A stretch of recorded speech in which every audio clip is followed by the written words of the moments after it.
मैं आज आपसे ये पूछ लूं कि यार आईएएस काम क्या क्या करता है, what is the role of the IAS, आप ढंग से बता नहीं पाओगे। वी सी समबडी और हमें उसकी लाइफ अच्छी लगती है और उससे हम इंस्पायर्ड होके उस गोल को चेस करने लग जाते हैं। There are variety of people I have seen in last 6 years specially from the Sarathi IAS कि किस किस टाइप के लोग सिलेक्शन लेके जा रहे हैं यूपीएससी में। हर कोई अब यूट्यूब पे वीडियो बना रहा है। एवरी इंडिविजुअल जो कि मेंस क्रैक कर ले वो तो वीडियो बना ही रहा है। There are so many strategy, different different toppers are there.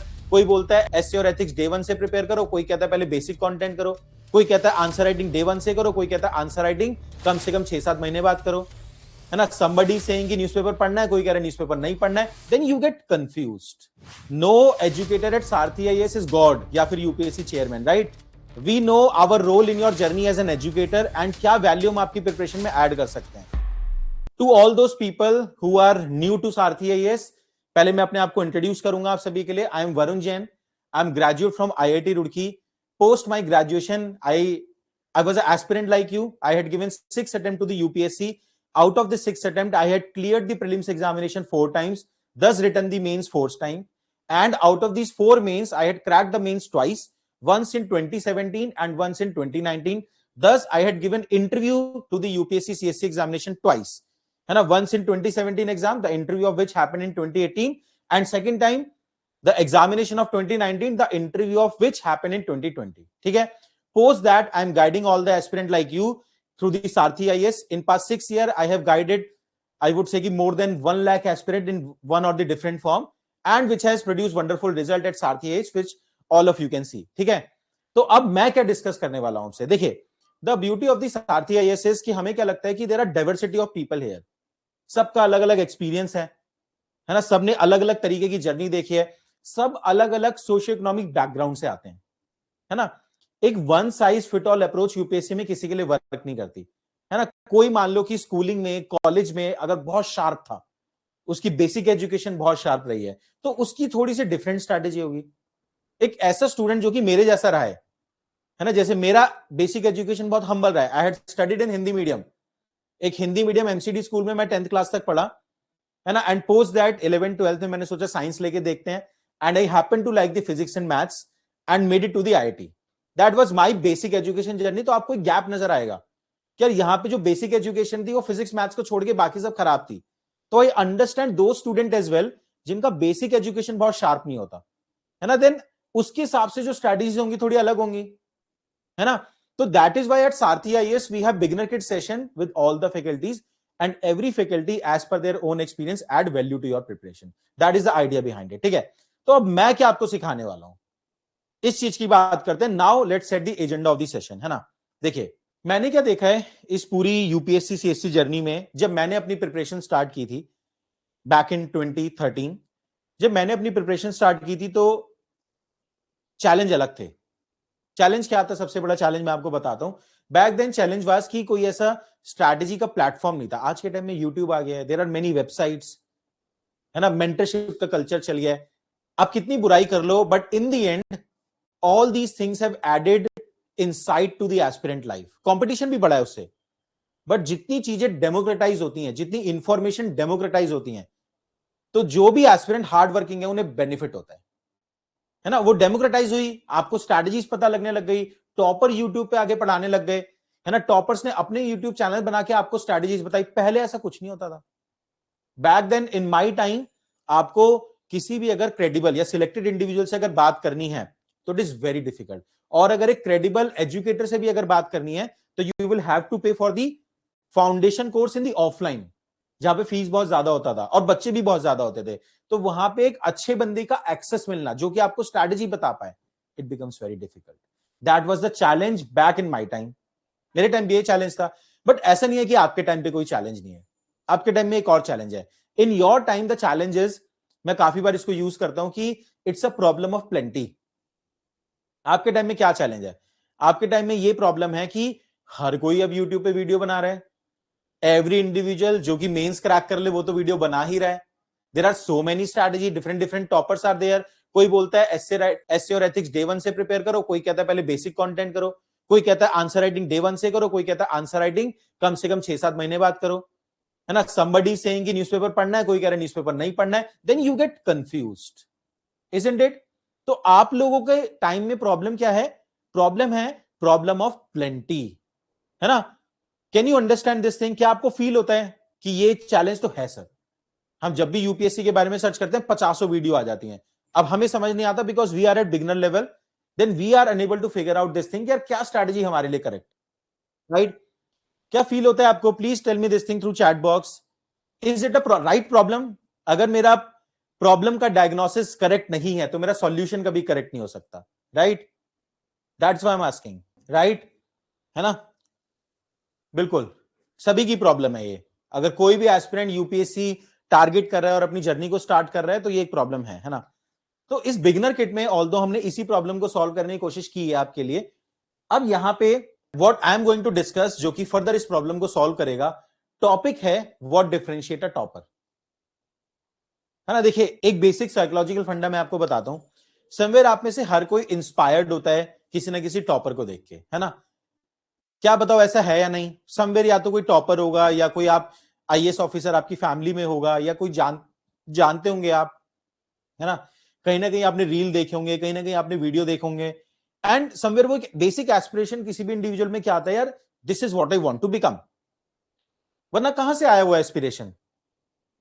मैं आज आपसे ये पूछ लूं कि यार आईएएस काम क्या क्या करता है, what is the role of the IAS, आप ढंग से बता नहीं पाओगे। मैक्रो लेवल पे बताओगे पॉलिसी बनाता है ये सब एटसेट्रा एटसेट्रा। एक आईएएस की डे टू डे लाइफ कैसी होती है 99% पीपल को नहीं पता होगा, है ना? अल्टीमेटली हमें बस कोई दिखता है और ऐसी एस्पिरेशंस बॉर्न होती हैं लाइफ में, है ना? वी सी समबडी और हमें उसकी लाइफ अच्छी लगती है और उससे हम इंस्पायर्ड होके उस गोल को चेस करने लग जाते हैं, है ना? अब ये तो एक एस्पिरेशन आपके अंदर कैसे बनी, उसका एक राइटफुल मेथड है, there is nothing wrong in that is a rightful method, है ना? बट लेकिन devil is in the detail, कि टॉपर को क्या डिफरेंशिएट करता है वो समझना बहुत जरूरी है ना? तो this is what I am going to discuss with you. आप बहुत सारे कई बार यूट्यूब वीडियो देख के भी फिगर आउट करने की कोशिश करते हो कि इसके अंदर ऐसा क्या था कि टॉपर बन गया। अभी somebody was asking me this question कि सर 10th-12th के मार्क्स मैटर करते हैं क्या, अच्छा कॉलेज मैटर करता है क्या? क्या क्यों? क्योंकि समवेयर आपने जिस टॉपर को पसंद किया शायद वो अच्छे कॉलेज से हो, तो अब आपको क्या लगा कि यार अच्छे कॉलेज से होना जरूरी होता है, अच्छे कॉलेज से होना जरूरी होता है टॉपर बनने के लिए, 12th के अच्छे मार्क्स जरूरी होते हैं टॉपर बनने के लिए। There is nothing like that. This is the myth I am going to bust for you कि यार what actually differentiate a topper, है ना? There are variety of people I have seen in last 6 years specially from the Sarathi IAS कि किस किस type के लोग selection लेके जा रहे हैं यूपीएससी में और क्या अलग होता है टॉपर में, वो मोस्ट ऑब्जेक्टिवली आज के सेशन में मैं आपको बताने वाला हूं। समझ में आया क्या एजेंडा है? देखो शुरू करते हैं एंड थोड़ा कम्युनिकेशन फ्रेमवर्क में ही मैं रखूंगा, ठीक है? And I can guarantee you जितने भी लोग सेशन में अभी लाइव हैं, just follow me for next 1 hour। आप ऑलरेडी इन्वेस्ट कर चुके हो सारथी आईएएस में, टाइम इन्वेस्ट कर चुके हो, है ना? In next 1 hour I give you a very wonderful insight. आप सेशन के आखिरी में जरूर बोलोगे सर बहुत अच्छे से समझ में आया, एक ब्रॉडर साइकोलॉजी इस एग्जामिनेशन की, कॉम्पिटिटिव लैंडस्केप हमें समझ में आया, है ना? जिस कंपटीशन में आप एंटर कर रहे हो उस कंपटीशन को पहले समझो तो सही, है ना? अभिमन्यु क्यों फंसा? क्योंकि अभिमन्यु ने चक्रव्यूह को समझा नहीं था। तो आप जिस कंपटीशन में एंटर कर रहे हो पहले मैं उसको आज आपको समझाता हूं कि what differentiate a selected person in this UPSC journey. सबसे पहले let me ask you this question, let's start the agenda now, session is going to start, ठीक है? अब सुनो मेरी बात आराम से। सबसे पहले please tell me how many people do you think are preparing for this exam? क्या लगता है आपको सीरियस कंपटीशन इस एग्जाम में कितना है? Please tell me this thing. Serious competition कितना है? Any guesses? देखो भाई, तो कंपटीशन लैंडस्केप को समझो, around 13 to 14 lakh people apply for this exam, वो लोग फॉर्म भर रहे हैं। अब इन 13-14 लाख में से भी जो लोग एक्चुअली अपीयर कर रहे हैं वो 5 to 6 लाख है। Few of you might be surprised कि सर इतने सारे लोग फॉर्म फालतू में भर रहे हैं। यस, फालतू में ही भर रहे हैं। That this is what I want to convince you about कि इतना कंपटीशन नहीं है जितना दिखता है। कंपटीशन कहां है वो मैं आपको दिखाऊंगा। तो 5-6 लाख लोग अपीयर कर रहे हैं एग्जाम में, वो एग्जाम वाले दिन जा रहे हैं एग्जाम देने। इन 5-6 लाख में से भी 1-2 लाख लोग ऐसे हैं जो दोनों पेपर नहीं देते। आप यूपीएससी की एनुअल रिपोर्ट निकाल के देखो कि एक पेपर दे दिया और फिर चले गए। ठीक है, तो अब इन 5-6 लाख में से भी सीरियस एस्पिरेंट कितने होंगे? This is the number that we need to be concerned about. Serious aspirant का क्या मीनिंग है? These are the individual who have completed their syllabus, these are the individual who have revised their syllabus at least once or twice. ठीक है, these are the people who have done some form of answer writing, because without that you won't be able to crack the examination, right? है ना? These are the people जिन्होंने थोड़ा prelims का test series भी दिया है। Basic जो parameter है वो एटलीस्ट कितने कितने लोग फुलफिल करते होंगे? मैं आपको अपने एक्सपीरियंस से बता रहा हूं, at max these are 1 lakh people, at max every year. ज्यादा से ज्यादा 1 लाख लोग हैं। समवेयर अगर आप और थोड़ा अच्छे से मेहनत करेंगे तो कंपटीशन 40-50 हजार का है बस। पर मैं अभी आप सब लोग बिगिनिंग लेवल पे हैं, इसीलिए मैं इसे 1 लाख का कंपटीशन मान रहा हूं आपके लिए। इससे ज्यादा कंपटीशन नहीं है। Out of these 1 lakh people 1000 people clear this exam. क्या ये कॉम्पिटिटिव लैंडस्केप आपको समझ में आ रहा है? तो अब देखो जर्नी क्या है। 1 lakh, out of these 1 lakh people 14,000 people write the mains examination. ये सब लोग प्रीलिम्स की स्टेज पे हैं कंपटीशन। ये कंपटीशन आपका मेंस की स्टेज पे है। ठीक है, आउट ऑफ दीज 14,000 पीपल रफली 2.5K they give the interview, and out of these 2,500 individual 1,000 people they are in final list. ये है आपका कंपटीशन। समझ में आ रहा है? अब एक बात समझना, out of these 1 lakh people, ये जो 1000 लोग सिलेक्ट हो रहे हैं, राइट, रफली 1% का जो रिजल्ट हो गया, what differentiate these 1000 people? This is what I am going to discuss with you. ठीक है, तो ये जो 1 लाख लोग जो आपका सीरियस कंपटीशन है, among these 1 lakh people, those people who are reaching to the top 1000, उनमें क्या अलग है, ये हम डिस्कस करते हैं एक बार। ठीक है, देखते हैं। सबसे पहले आपसे ही पूछता हूं मैं, क्योंकि there are certain common myth about these things, तो वो बस्ट करने सबसे पहले जरूरी है। मैंने क्या देखा है, स्टार्टिंग में मोस्ट ऑफ द स्टूडेंट आज दिस थिंग कि number of hours most important है, कि आप कितने घंटे पढ़ाई कर रहे हैं, वो मोस्ट इंपॉर्टेंट पैरामीटर है ना? How many of you feel that? कितने लोगों को लगता है कि number of hours that one is studying is a differentiating factor in success of a topper? कि एसेंशियली टॉपर वही होगा जो ज्यादा घंटे देता होगा पढ़ाई में। देखो, लॉजिकली बात करेंगे, है ना? लॉजिक से चलते हैं आगे, कुछ भी ऐसे बिना लॉजिक के आगे नहीं बढ़ते। इफ अगर ऐसा होता कि those who are studying more number of hours, they have the higher chances to crack this examination. If yes, then there should be higher chances to crack this examination for the people who are in their final attempts, क्योंकि collectively तो वो ज्यादा ही पढ़ चुके हैं, isn't it? Those people जो अपने 5वें अटेम्प्ट में है, 6ठे अटेम्प्ट में है, 4थे अटेम्प्ट में है, उनकी प्रोबेबिलिटी सक्सेस की ज्यादा होती है, स्पेशली 5वें 6ठे अटेम्प्ट में, क्योंकि कलेक्टिव नंबर ऑफ आवर्स उनके ज्यादा हो चुके हैं। जबकि रिवर्स है ना? इन 5th एंड 6th अटेम्प्ट, आप यूपीएससी की एनुअल रिपोर्ट उठा के देखना, 5th एंड 6th अटेम्प्ट में आपके सिलेक्शन की पॉसिबिलिटी सबसे कम होती है। ठीक है, समझ में आ रहा है? तो ये तो मैटर नहीं करता। I agree to this thing कि certain number of basic hours are required to complete the syllabus, to revise thing, वो चाहिए, लेकिन ये डिफरेंशिएटर नहीं है। अपने दिमाग में ये मत रखना कि मैं अगर 10 घंटे 12 घंटे पढ़ रहा हूं तो मेरा सिलेक्शन पक्का हो रहा है। डिफरेंशिएटर नहीं है ये एक बेसिक रिक्वायरमेंट है। ठीक है, तो हाई स्टैंडर्ड से अपनी प्रिपरेशन स्टार्ट करो। ठीक है, सेकेंड, अब सेकेंड अगेन पैरामीटर जो मैंने देखा है, most of the student who are at beginning level, this is how they think कि completing the syllabus is the most important thing, है ना? स्पेशली मैं आप लोगों के लिए बोलूंगा जो अपनी प्रिपरेशन अभी स्टार्ट कर रहा है। जब मैंने भी अपनी प्रिपरेशन स्टार्ट की थी तो मेरे माइंड में भी था कि यार एक बार बस सिलेबस पूरा हो जाए, सिलेबस में कंप्लीट कर लूं, सबके मेरे को नोट्स मिल जाए, मैं किसी तरीके से मटेरियल कलेक्टर बन जाऊं, सारा मटेरियल मैं कलेक्ट कर लूं, सारे नोट्स मेरे पास हो तो काम हो गया। कितने लोगों को लगता है ये कि बस सिलेबस कंप्लीट कर लिया एक बार सारा तो काम हो जाएगा? देयर आर मेनी टॉपर, बिल्कुल सही बात बोला हितेक्षा आपने। इवन टॉपर्स के भी सिलेबस के कुछ पार्ट कंप्लीट नहीं होते, कभी नहीं होते। मैं आपको क्या बोलूंगा कि यार आज के टाइम में विद ऑनलाइन एंड अफोर्डेबिलिटी, तो every student have access to foundation course, isn't it? आप सोच के देखो एक बार, आज के टाइम में जब ऑनलाइन है, अफोर्डेबल है, सारथी है इसके आने के बाद क्रेडिबल भी हो गया है, तो every student have access to foundation course, है ना। आप एक बार सोच के देखो कि पहले जो चीज आपको शायद 2 लाख के प्राइस में मिलती थी ऑफलाइन में, तब भी शायद इतने अच्छे टीचर नहीं मिलते थे, है ना। शायद आपको दिल्ली के सेंटर पे अच्छे टीचर मिल जाए, बट रीजनल सेंटर पे नहीं मिलते थे।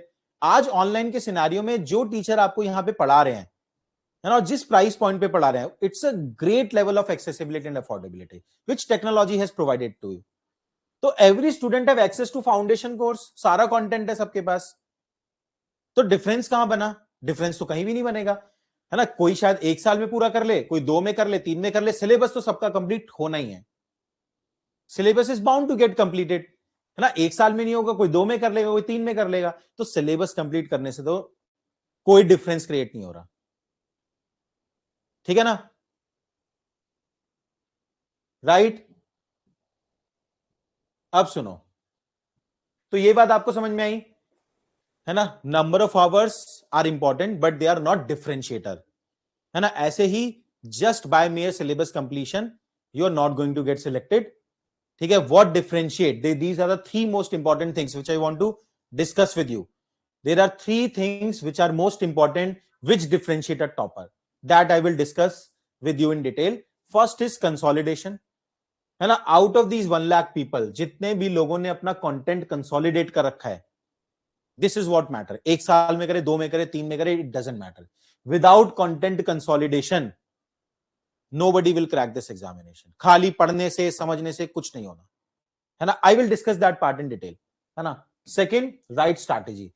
UPSC CSC examination is not a very straight examination. जैसे आई बिलीव आपने कभी सुना है कि आईआईटी जेई में और नीट में मेंटोरशिप की बातें चल रही हैं, गाइडेंस की बातें चल रही हैं।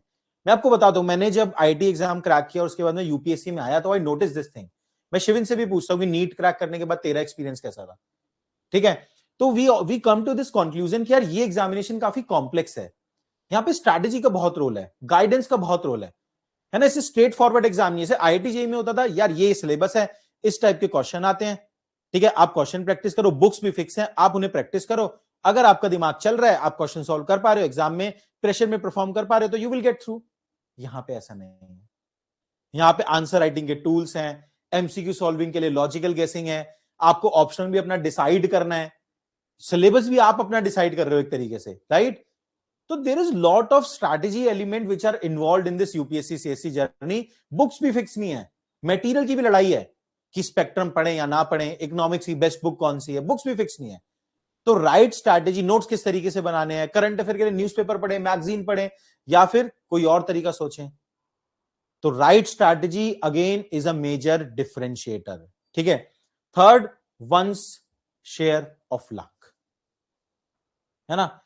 इसको मैं डिस्कस करूंगा डिटेल में कि लक कितना इंपॉर्टेंट है इस एग्जामिनेशन में आपके सिलेक्शन के लिए, ठीक है। तो these are 3 most important thing which differentiate a topper. अब शुरू करते हैं, यही 3 चीजें मैं आपसे डिस्कस करने वाला हूं आज के सेशन में। Consolidation, right strategy and role of luck in your UPSC CSC journey. In this discussion you will be able to understand कि यार मुझे किस चीज पे फोकस करना है और किस चीज को मुझे ज्यादा इंपॉर्टेंस नहीं देनी है, ठीक है। चलो अब करते हैं इन सब एलिमेंट को डिटेल में डिस्कस एक एक करके। Now listen, consolidation. कंसोलिडेशन की क्या इंपॉर्टेंस है, क्या नीड है, कैसे आप कंसोलिडेट करेंगे, everything we will discuss in detail. सबसे पहले let's talk about the need of the consolidation, ठीक है। देखिए नीड क्या है कंसोलिडेशन की, you need to understand nature of this examination. इस एग्जामिनेशन में मैं आपसे पूछता हूं सबसे पहले कि यार अल्टीमेटली अगर आप बेसिक लेवल से सोच के देखते हैं, जिस लेवल पे आप हैं, मैं आपसे पूछूं कि इस पूरी यूपीएससी जर्नी में to complete your syllabus once, ठीक है, for the general studies, for the prelims, for the mains and also for the optional, including each and everything, at least how many pages of content you will have to study? Can you make any guess? Basic, एक बार syllabus completion के लिए at least how many pages you will have to study? I am talking about GS prelims, GS mains as well as optional, सभी में। देखिए 10th-12th में एक basic percentage जो 60% I think UPSC ने एलिजिबिलिटी के लिए रख रखी है, बस उतना ही चाहिए, उसके बियॉन्ड आज तक कुछ नहीं चाहिए, ठीक है ना? राइट। 1000 पेजेस का तो स्पेक्ट्रम और लक्ष्मीकांत ही होगा, ठीक है? कम से कम 10 से 12,000 पेजेस, कम से कम बोल रहा हूं मैं आपको, कम से कम at least 10 to 12,000 pages of the content you will have to read at least, है ना? एटलीस्ट क्यों बोल रहा हूं मैं?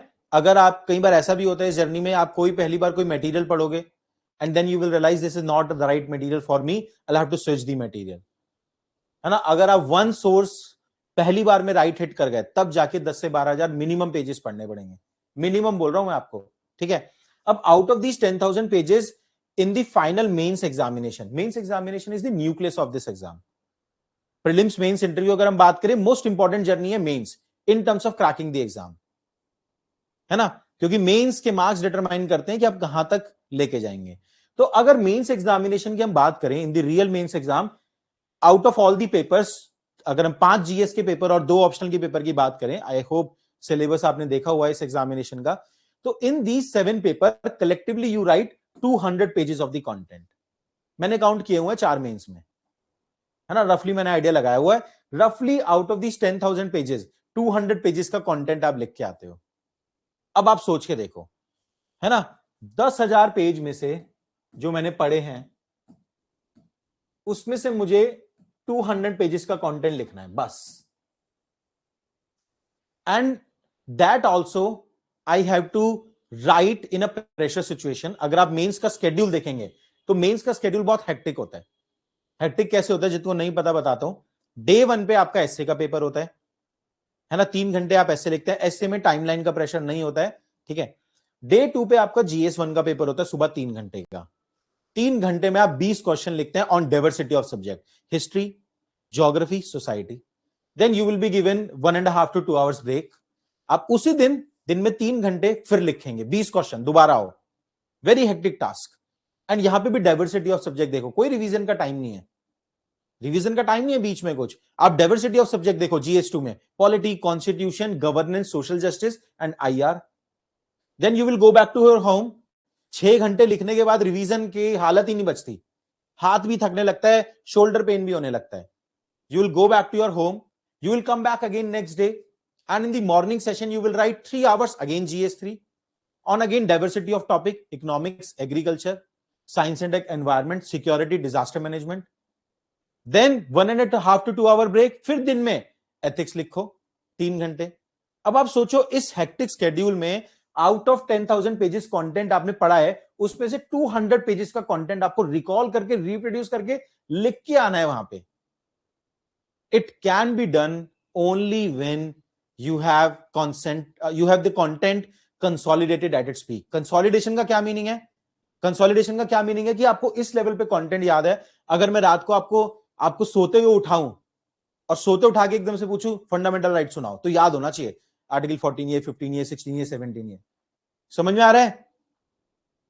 तभी आप इतने हेक्टिक शेड्यूल में कंटेंट रिप्रोड्यूस कर पाते हो। ये मैंने अपने पहले मेन से सीखा था। I failed in my first mains only because of this thing. I didn't realize this thing कि यार मैंने पढ़ लिया, लेकिन क्या मैं लिख पाऊंगा उस हीट ऑफ द मूवमेंट में? मैं उस लेवल पे कंटेंट रिप्रोड्यूस कर पाऊंगा? सब कुछ आता है, बट क्या रिप्रोड्यूस कर पाऊंगा? वो आप तभी कर पाएंगे जब कंटेंट नेक्स्ट लेवल पे आपको रटा हुआ है। नेक्स्ट लेवल पे कंसोलिडेशन है, इंटरनलाइजेशन है कंटेंट का। समझ में आ रहा है? एटलीस्ट नीड तो समझो एग्जाम की, जिस चक्रव्यूह में घुस रहे हो समझो तो सही वो है क्या।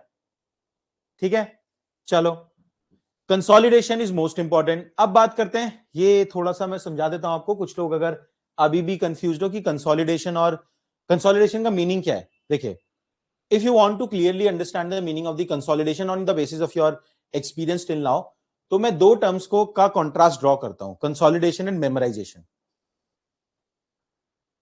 अभी तक जो आप करते आए हैं अपनी लाइफ में, वो आपने मेमोराइज किए हैं चीजें, है ना? जैसे फॉर एग्जाम्पल, सभी लोग कॉलेज में अभी, आप में से कोई है, वैसे आई बिलीव कि बिगिनर किट में जितने भी लोग होंगे 90% कॉलेज में ही होंगे, या ग्रेजुएशन कंप्लीट हो चुका है, अब ग्रेजुएशन में अगर आपने एग्जाम दिए हैं, ऑफ कोर्स दिए ही होंगे, ग्रेजुएशन में 90% of the people give exam in a way, जैसे मैंने भी अपने आईआईटी में एग्जाम ऐसे दिए हैं कि एग्जाम से 4 दिन पहले पढ़ना शुरू किया, किसी फ्रंट बेंचर के नोट्स उठाए, पढ़ा उसे और रटा, और जाके 4 दिन बाद एग्जाम में उलट दिया, 4 दिन में उसे रटाई करी, मेमोराइज करा और जाके एग्जाम में उलट दिया। और उसके बाद अगर कोई मुझे 3-4 दिन बाद भी पूछ ले कि तूने क्या पढ़ा था, मुझे याद नहीं होता था। क्या आपके साथ भी ऐसा हुआ है? Can you relate to this experience of mind? है ना, हर कोई कर सकता है, अरे गलगोटिया से तो नहीं है कोई, उसका कोई अलग एक्सपीरियंस हो।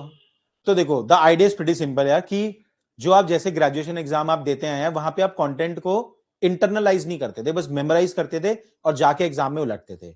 बट यहां पे उससे काम नहीं चलेगा, क्योंकि सिलेबस हमंगस है। वहां पे आपने छोटा सा सिलेबस कवर किया और जाके 4 दिन बाद आप एग्जाम में उलटा है, उससे कहानी बन गई, बात बन गई, डिग्री मिल गई।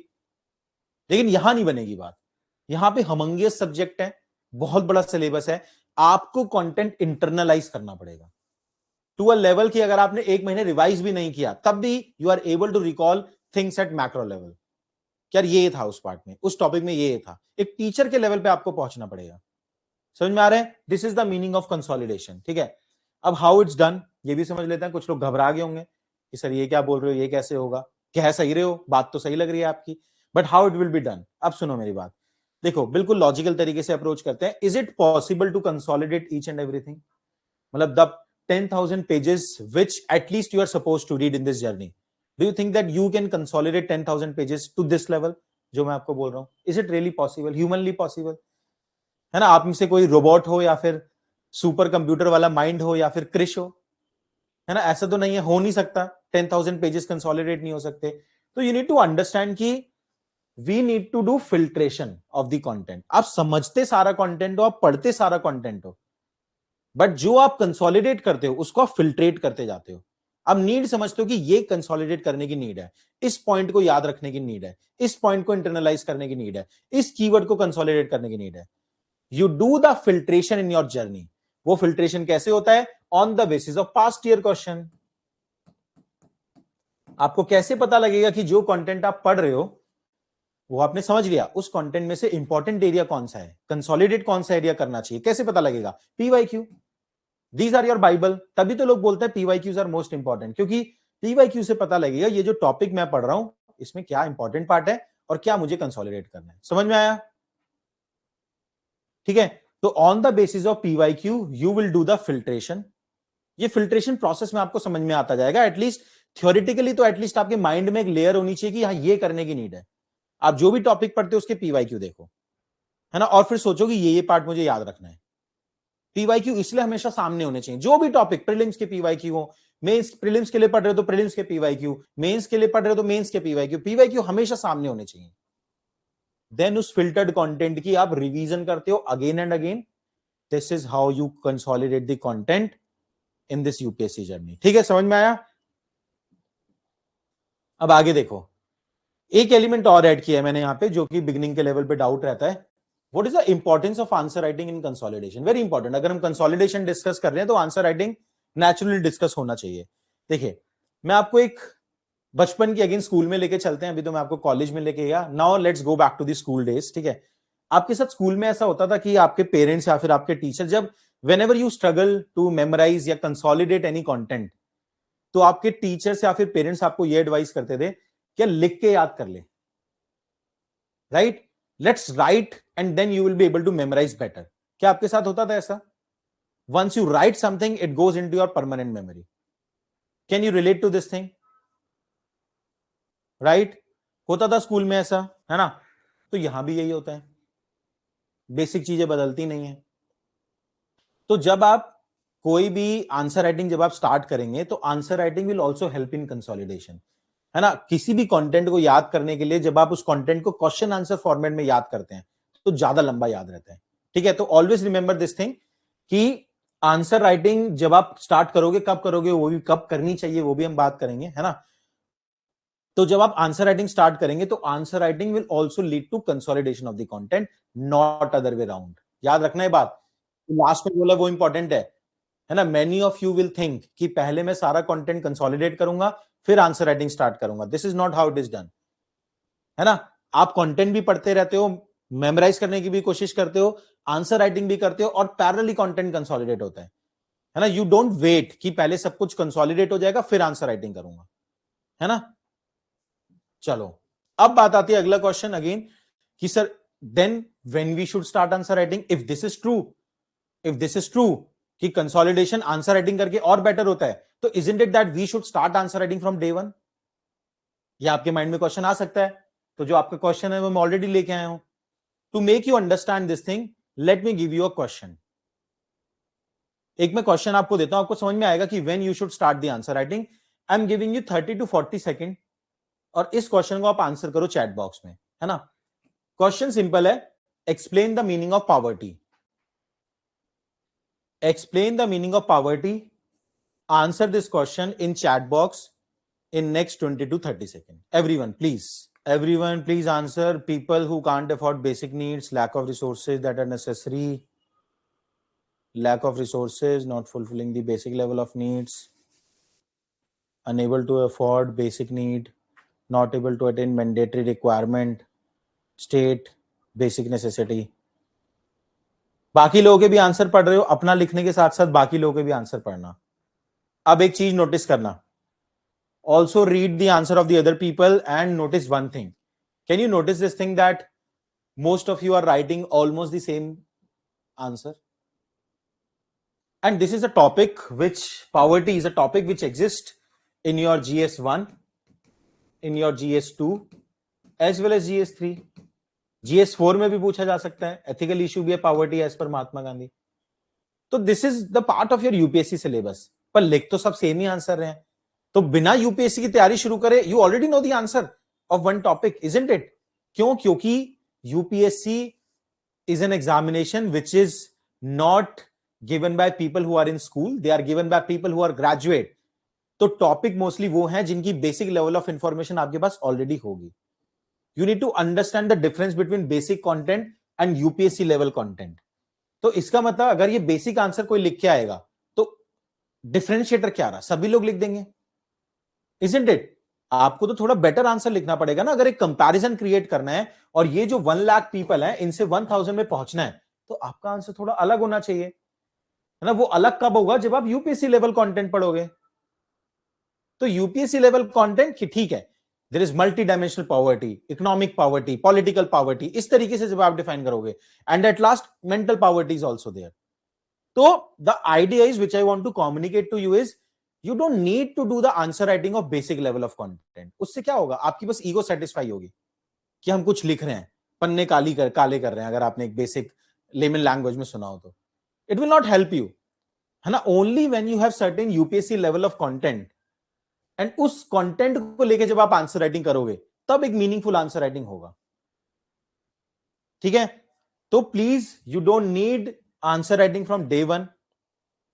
और मैं आपको कॉन्फिडेंस के साथ बोल सकता हूं, there are many other places apart, again this is not the Sarathi case promotion, but it is putting fact in front of you, ठीक है, कि you will see at lot of places in online, मैं बोलूंगा offline में भी मैंने देखा है कि टीचर्स और इंस्टीट्यूट विल क्लेम कि they will do the answer writing from day one in foundation course, and in the name of answer writing what they will do, they will teach you certain topic, they will teach you certain topic, and at the end of the class they will give you one question in the class and will say यार ये जो पढ़ा है इसके basis पे लिख लेना।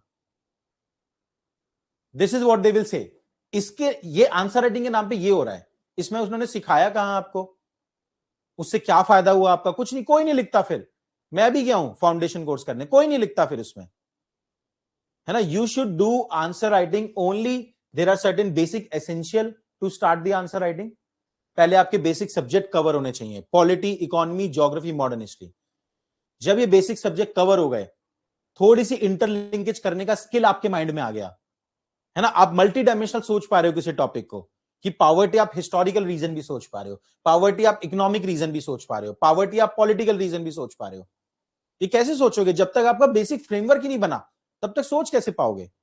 Only after reading these 4 basic subject, and while reading this subject you will develop the skill of interlinkages, then you will start the answer writing. Somewhere I would say कि 5 to 6 month में ये 4 subject complete करो और फिर answer writing start करो। समझ में आया? एंड सारथी एएस में again I speak less about it, otherwise people will feel it's a promotion. Sarthi IAS के फाउंडेशन कोर्स में we do the answer writing separately, है ना। एमएमपी प्लस जो सारथी एएस का फ्लैगशिप मेंस का प्रोग्राम है, that is part of foundation course. तो उसके अंदर हम आपको अलग से राइट स्मार्ट कराते हैं, which is taken by Shivin sir. Right smart में पीवाईक्यू बेस्ड आंसर राइटिंग होती है ना। जितने भी जीएस में पीवाईक्यू आए हैं, अलग से सेशन होगा। यूनिक की कंटेंट की क्लास में हम आपको आंसर राइटिंग करा के भेज दे रहे हैं अलग से। There will be 30 to 35 plus 30 write smart और 35 सेशन लॉस के, 60 to 70 dedicated session of answer writing will be there. This is how you do the answer writing. पहले आप पीवाईक्यू बेस्ड आंसर राइटिंग करते हो, फिर आप न्यू क्वेश्चंस को लिख के देखते हो। ठीक है, समझ में आया? तो 5 से 6 महीने के बाद आप आंसर राइटिंग शुरू करें। डन? चलो, ये मैंने बता दिया आपको। ठीक है, क्लियर हुआ? एक एक सब्जेक्ट पढ़ते जाओ और उसकी आंसर राइटिंग करो। जैसे बेसिक सब्जेक्ट आपने पढ़ लिए, उसके बाद you will move to mains level of content, है ना। Let's say you are starting with GS 3, तो आप पहले जीएस 3 पढ़ो, उसके पीवाईक्यू लिख के देखो और फिर उसके न्यू क्वेश्चन लिखो। अरे शुरू तो करो, कितने क्वेश्चन तो अभी बहुत आगे की गाड़ी है, जितने लिख पाओ, राइट। चलो, आप पहले बेसिक लेवल ऑफ कंटेंट पढ़ते हो, फिर आप मेंस लेवल ऑफ कंटेंट पढ़ते हो, फिर आप आंसर राइटिंग पे आते हो, है ना। ये है क्रोनोलॉजी। ठीक है, चलो समझ में आया? Consolidation by far it is most important variable in your success, है ना। एक काम कर सकते हो आप, जैसे अगर आपने एनसीईआरटी पढ़ी, कोई भी एनसीईआरटी का चैप्टर आपने पढ़ा, उसके बाद लास्ट पेज पे क्वेश्चंस होते हैं कुछ जो उन्हीं पर्टिकुलर चैप्टर से रिलेटेड होते हैं। आप उसको डिटेल में मत लिखो, but you can read this question and try to answer it mentally. ऐसा भी तो होता है कि क्वेश्चन आपने पढ़ा, वैसे भी वो 50 वर्ड्स के आंसर पूछता है। आपने क्वेश्चन पढ़ा और उसे आंसर करके देखा, यार इसमें ये पॉइंट लिख सकता हूं, ये पॉइंट लिख सकता हूं, ये पॉइंट लिख सकता हूं। Because answer writing is more of a psychological thing. मैंने यही लिखा था यहां पे कि answer writing is more of a psychological thing. तो थिंकिंग पार्ट एक्टिव रहना चाहिए। ठीक है ना। आगे नेक्स्ट बढ़ते हैं, नेक्स्ट इंपॉर्टेंट थिंग। अब आते हैं सेकंड इंपॉर्टेंट वेरिएबल पे, the importance of right strategy. ठीक है, ब्रीफली इसको मैं डिस्कस करता हूं just so that you can understand the importance of this thing. देखिए, मैं आपसे ही पूछता हूं पहले, आई एम श्योर कि आप लोग भी बहुत ऑब्जर्व करते हैं। Have you seen this thing कि इन द रीसेंट पास्ट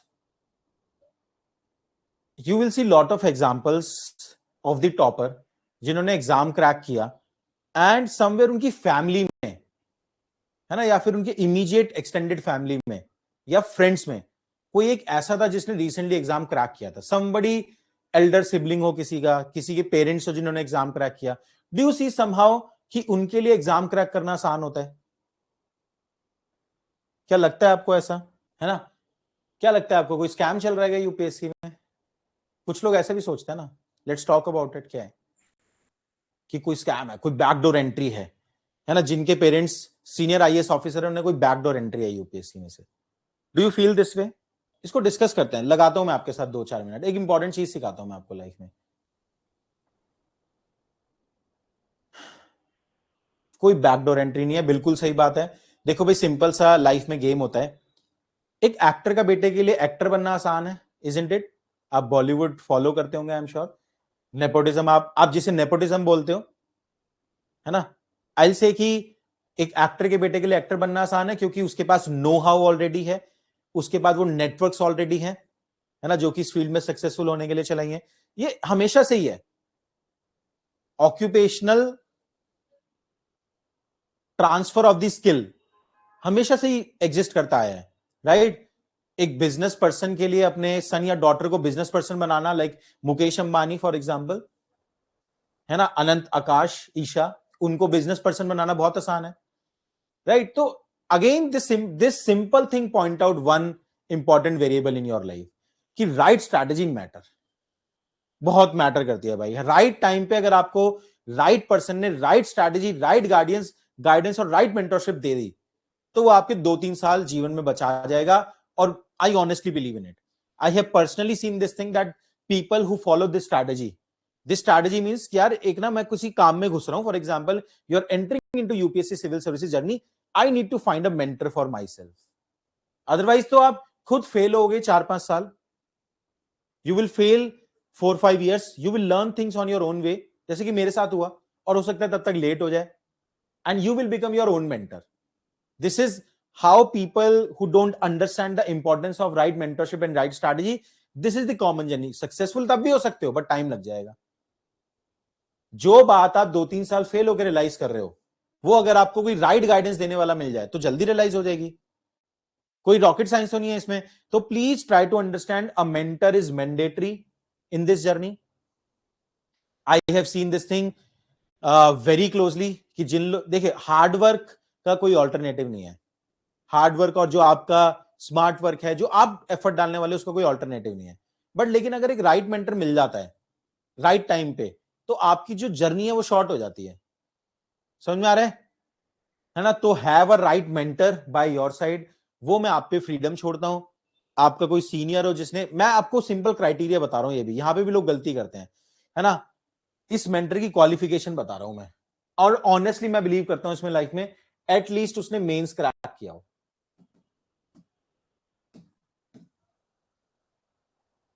अब आप इसको पर्सनली एक्सेस करो, आप इसको प्रोफेशनली एक्सेस करो, but always have this thing in mind, है ना. आप कहीं भी कोई मेंटरशिप ज्वाइन करते हैं, ठीक है, हमेशा मेंटर से पूछ लें कि क्या आपने इंटरव्यू दिया है. मैं आपको बता रहा हूं, these are the best people who can guide you. ऐसा नहीं है कि जिन्होंने मेंस क्रैक नहीं किया उनको कुछ आता नहीं है, बट आप कैसे जज कर पाओगे.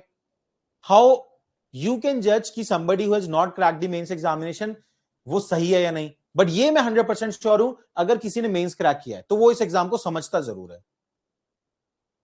है ना. समझ में आ रहा है. तो mentor is mandatory. Make sure कि आपकी पूरी यूपीएससी जर्नी में एक मेंटर हो, चाहे पर्सनली हो या प्रोफेशनली हो. That is in your hand. ठीक है, चलो अब बात करते हैं आगे.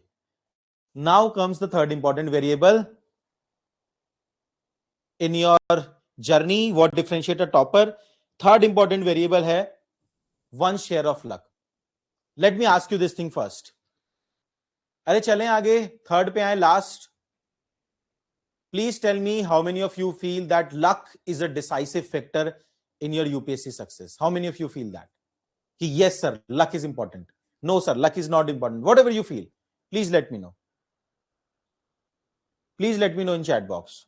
चलो बात करते हैं इसके बारे में. देखो भाई, पहले लक को थोड़ा डिफाइन करता हूं. What is luck? लक अलग अलग तरीके से लोग इंटरप्रेट करते हैं, depend upon their faith system. Luck Karma भी हो सकता है. कुछ लोग मानते हैं कि जो लास्ट लाइफ में आपके डीड्स हैं अकॉर्डिंगली आपको फ्रूट्स मिल रहे हैं, वो भी लक है मेरे ओपिनियन में. डेस्टिनी, कुछ लोग ये बोलते हैं कि रिटर्न है, मेरे तो क्या बोलते हैं, मेरी तो कुंडली में राज योग है ना. There are people who believe in kundli and all, तो उसे हम डेस्टिनी बोल सकते हैं. जो थोड़े से साइंटिफिक लोग हैं वो उसे चांस या प्रोबेबिलिटी बोलते हैं. ठीक है. एसेंशियली मैं कैसे डिफाइन कर रहा हूं लक को? An element in your journey and variable in your success which can't be controlled. This is how I define this element of luck. A variable which you can't control. Success आपकी, लेकिन आपके control में नहीं है वो variable, है ना.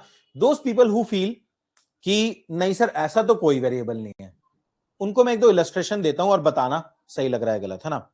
I will give you one variable या two variable in your UPSC CSC journey. एक मेंस की स्टेज पे देते हैं और एक इंटरव्यू की स्टेज पे, है ना, जो कि आपके कंट्रोल में नहीं है.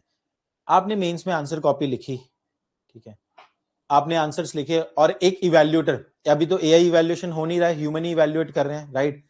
एक इवैल्यूएटर जो कि सुबह से पूरे दिन में उसके पास 10 कॉपी आई चेक होने के लिए, है ना, और जो आपकी कॉपी थी वो थी 10th copy of the day. आपसे पहले जो 9 कॉपीज उसने इवैल्यूएट करी, right, from the morning till the evening, वो 9 कॉपीज थी रैंक 1, रैंक 2, 3, 4, 5, 6, 7, 8, 9. जो 9 टॉपर हैं उनकी कॉपीज थी वो. और उसके बाद आपकी 10th कॉपी आई और आपने लिखे थे एवरेज आंसर. एक ऐसा आंसर जहां पे कि शायद आपकी 300-400 रैंक आ सकती थी. खराब भी नहीं थे वो आंसर, बट एक ऐसे आंसर शायद आपकी जहां पे 300-400 रैंक आ सकती थी. अब do you feel as a human being that evaluator will be biased when checking your copy? उसने तो सुबह से परफेक्ट आंसर देखे हैं रैंक 1 से लेके 9 तक. अब आप ही का लक खराब है कि 10th कॉपी आपकी आ गई. डू यू फील कि क्या वो आपको ऑब्जेक्टिवली इवैल्यूएट कर पाएगा? It will impact his mind. वो भी इरिटेट होगा आपकी कॉपी पढ़ते टाइम. सुबह से उसने फ्लॉलेस कॉपीज चेक की हैं, इजंट इट? अरे होता है ऐसा, सोच के देखो, लॉजिकल बात है. कुछ लॉजिकल बोल रहा हूं तो बताओ. Most welcome. Same goes in interview. Interview में भी ऐसा होता है ना, सेम फिनोमेना इंटरव्यू में भी आप सोच लो, सुबह से 10 लोग का अगर इंटरव्यू बोर्ड को लेना है and you are the 10th person, और जो 1 to 9 आया है वो बिल्कुल top sharp communication IIT IIM जिनसे आप डरते हो कि पता नहीं क्या हुआ होते होंगे, ठीक है ना, बहुत कुछ कर रखा है लाइफ में, सारे 200 मार्क्स वाले, और आप एक 170 180 पर्सनालिटी वाले, अब आप 10th नंबर पे चले गए, आपको तो मिलने ही है 10-15 नंबर कम। वो सुबह से किस लेवल पे बात कर चुका है, बार अलग सेट हो चुका है उसके माइंड में, ठीक है, समझ में आ रहा है। तो again please try to understand this thing that there are certain variable which are not in your control. This is what I believe and this is what this illustration says, ठीक है। अब बात करते हैं लेकिन सर की क्यों कर रहे हैं हम इस बारे में बात, है ना, अगर है ही ऐसा तो हम क्या कर सकते हैं इस बारे में, है ना, तो what should be done then, एक बार ये बात करते हैं। देखो भाई, I honestly believe with my experience your success in this journey has multiple variable and luck is one such variable, है ना, out of except luck all other variable in your control, completely आपके control में है। Luck is something which is not in your control, है ना।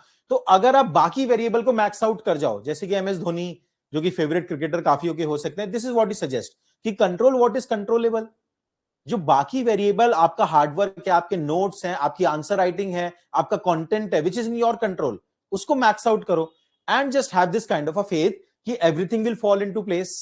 एक faith system होना जरूरी है, फेथ सिस्टम होना जरूरी है, डिटर्मिनेशन वहीं से आती है कि नहीं मैं तो करके रहूंगा, कुछ ना कुछ हो जाएगा मेरा अच्छा, ठीक है, समझ में आ रहा है।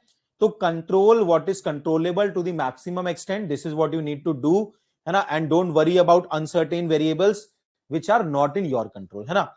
अब जो वेरिएबल है, एक बात और यहां पे देखो भाई, आपका क्या गोल होना चाहिए, है ना। लोग अलग अलग चीजों पे फोकस करना शुरू कर देते हैं कि मैं तो लक अपना अच्छा करने के लिए कुछ माला पहन लूंगा, ठीक है ना, कहीं मंदिर चले जाऊंगा, उससे नहीं होने वाला सिलेक्शन, है ना। What you should be doing is you should try to become an ideal aspirant. एक आइडियल एस्पिरेंट कौन होता है, ये मैं आपको एक मिथ बस्ट करता हूं यहां पे।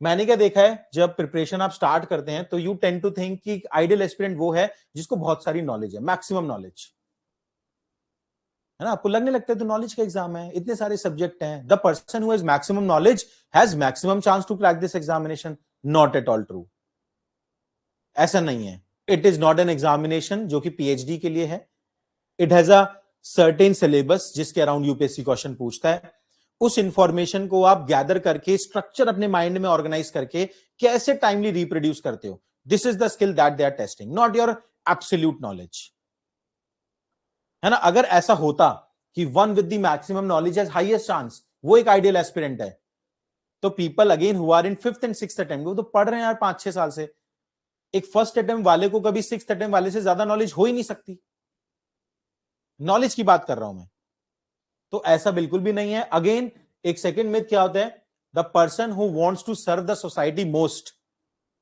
कुछ इमोशनल लोग होते हैं कि मेरा ना समाज के लिए बहुत काम करने का मन है, अरे हो सकता है, but that is not a variable in your success, है ना। अगर ऐसा होता कि the person who wants to serve the society the most they are becoming the topper, अगर ऐसा होता तो देश की गवर्नेंस का ये हाल थोड़ी होता, इंडिया का करप्शन परसेप्शन इंडेक्स में रैंक ये थोड़ी होता, isn't it.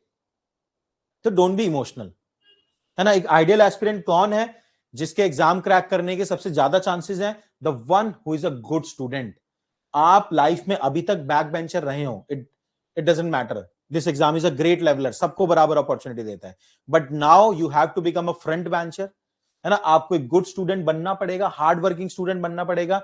It's a theoretical examination, practical नहीं है। एथिक्स किसके अच्छे हैं उस बेसिस पे नंबर नहीं मिल रहा है कि कौन एथिकल है लाइफ में, एथिक्स का आंसर कौन अच्छा लिख रहा है, इस चीज पे मार्क्स मिल रहे हैं, isn't it, ठीक है। तो you need to become a good student who is a disciplined one, who is consistent, who read, revise, practice a lot. Just focus on becoming a good student and I can commit you rest things will fall in place. आपको बस 2 साल के लिए सोच लो कि मुझे geek बनना है, राइट, कि दबा के पढ़ाई करनी है, समझ में आ रहा है, and then you have higher chances to crack this exam, done, समझ में आया। Please tell me the session is over. So this is what differentiate a topper in this UPSC journey: consolidation, right strategy, and one's share of luck, which you should be handling by becoming an ideal aspirant. Which is a good student, ठीक है, a discipline one, consistent one, who can read, revise, practice again and again, ठीक है। चलिए, so before I wind up this session, just one final remarks from my side, है ना। देखिए, if you are deciding to prepare for the UPSC CSC examination, आप में से काफी सारे लोग अभी शायद सोच रहे होंगे कि करें या ना करें, ठीक है। अगर कर लिया है तब भी ये रिकमेंडेशन वैलिड है। if you are preparing for this examination, then please make sure that you give your 100%. it's a life defining, life changing journey. आप क्लियर करें या ना करें, ये मैं आपको अपने एक्सपीरियंस से बता रहा हूं। Preparation for this examination will define your life for upcoming 20 years, है ना। Probably this is the one big decision that you are taking right now कि आप यूपीएससी प्रिपरेशन करेंगे, क्योंकि it's so ever, I would say, encompassing. आपकी life के हर aspect को ये डिफाइन करेगी। लाइफ, पर्सनल लाइफ हो, प्रोफेशनल लाइफ तो करेगी, आपकी फैमिली हो, आपकी शादी हो, everything will be defined by this UPSC journey, ठीक है। तो या तो देखो तैयारी मत करो, मैं यही बोलता हूं स्टार्टिंग में, बट अगर तैयारी कर रहे हो भाई, ये सोच लो आपको 2 से 3 साल के लिए दबा के मेहनत करनी है। आधे मन से कुछ नहीं होने वाला। जो पूरे मन से मेहनत कर रहे हैं उसमें से भी कुछ लोग नहीं हो पा रहे, तो आप बहुत अच्छे से मेहनत करो। ये मैं आपको अश्योर कर सकता हूं, this is the right time for you to do the hard work. मतलब सभी लोग अर्ली 20s में होंगे, I believe in this session, है ना। यार अर्ली 20s में किस चीज से डरना, you have nothing to lose. कुछ है क्या आपके पास? अभी तक तो कुछ बनाया ही नहीं है ना। You are just coming out of college, ठीक है। तो दबा के मेहनत करो। जो भी आप करियर के लिए एस्पायर कर रहे हो, है ना, उसके लिए बहुत मेहनत करना बनता है। Early 20s is the best time to do the hard work, है ना, so that somewhere by late 20s at least you become successful in your life, ठीक है। तो all the best. All right, thank you guys, take care.